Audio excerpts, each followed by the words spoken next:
Hi guys, as we all know that Pakistan has surrendered on 1971 during the Indo-Pakistan War. Let's see the final hours of surrender, which is full of twists, betrayal and emotions.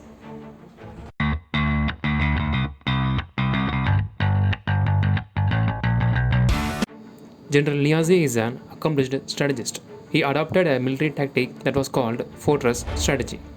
According to this plan, he turned a number of major towns of East Pakistan into fortress, where Pakistani forces were instructed to fight the advancing Indian army to a certain point and then fall back in Dhaka.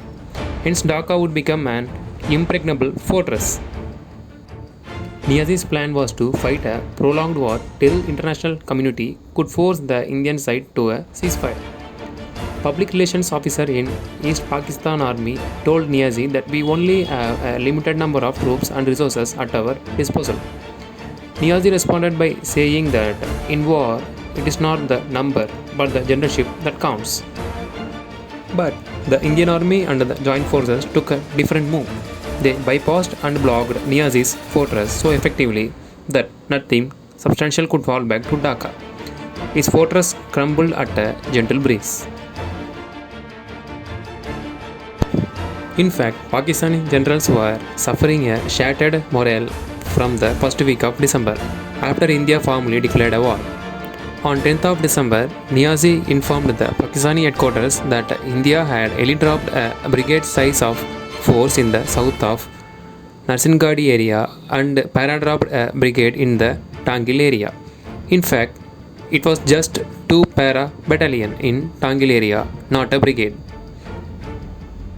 Niazi desperately asked that the promised foreign help should reach East Pakistan by the first light of December 12th. But he received a false hope from General Hassan, which is, our white friends, the American will come from the south, and our yellow friends, the Chinese, will come from the north. On December 14th, the civil government of East Pakistan ceased to exist. The military generals also were looking desperately for ways for a ceasefire or surrender. Their entire thinking is just to end the war and save their lives. But unfortunately, the help didn't come as expected. The US sent a South Fleet to Bay of Bengal, which was blocked by the Soviet nuclear subs, and from China, it was a void, which is a complete betrayal. So, Pakistani President Yahya Khan sent a signal to Niazi and the governor. He praised them for fighting a heroic battle against overwhelming odds and asked Niazi to take all necessary measures to stop the fighting and save lives of their armed forces. After receiving a message from President Khan, General Niazi on the evening of December 14th decided to initiate necessary steps to obtain a ceasefire. He was seeking some as an intermediator. He first thought of Soviet and Chinese diplomats. Then he finally chose US Consulate General in Dhaka. General Niazi and Rao Fargan Ali both went to the office of Mr. Spivak, who is the Consulate General, and asked him to negotiate the ceasefire terms with the Indians. But Mr. Spivak agreed only to forward this message to the Indian side.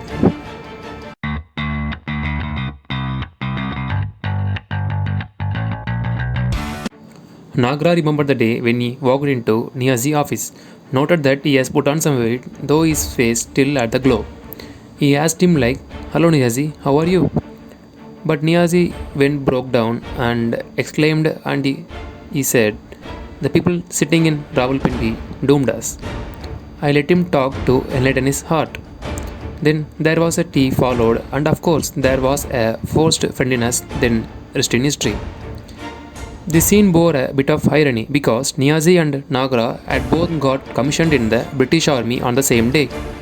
So it was sort of two classmates meeting after a very long time.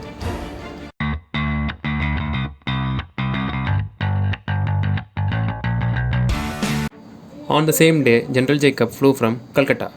Touching down on Dhaka, he went directly to the headquarters of Pakistan Eastern Command and showed Niazi the written document of surrender which Jacob had drafted by himself and waited for the final approval. But all the generals in Eastern Pakistan are protested against the surrender document because they thought it was a ceasefire arrangement they could sit for, not a surrender. General Jacob was little annoyed and pulled Niazi aside and told him like, I have offered you terms that you will be treated with respect and under Geneva Convention. We will protect all ethnic minorities and everyone. If you surrender, we can protect you.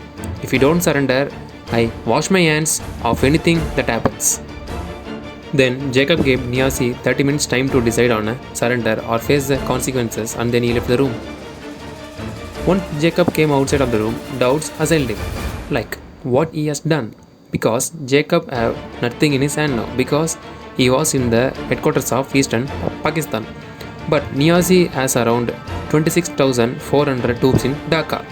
But Jacob only have 3,000 Indian troops, and that too 30 miles away. For quite some time, Jacob walked in the veranda of the military headquarters in a city behind the enemy lines. He was alone and unarmed. But Jacob trusted his blunder, that logic has his sword and faith the shield. The fate of millions depends on the reply of the enemy commander to his nonsense threat. Because Jacob knew that he was bluffing, he wondered what will happen if Niazi says no to the surrender.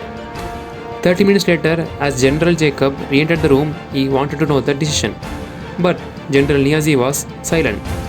So Jacob picked the surrender document lying on the table and he said like, I take it as accepted. But before Jacob leave the room, he said in a determined voice to Niazi, which is, General, you will surrender on the race course in front of the people of Dhaka.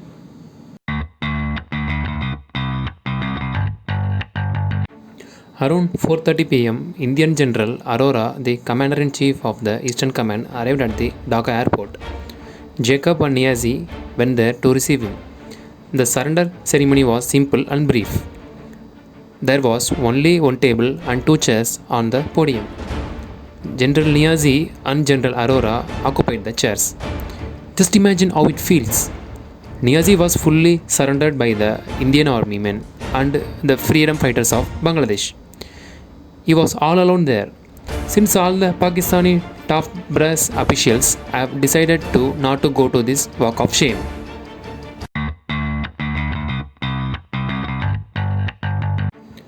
General Niazi signed the document and then General Arora followed.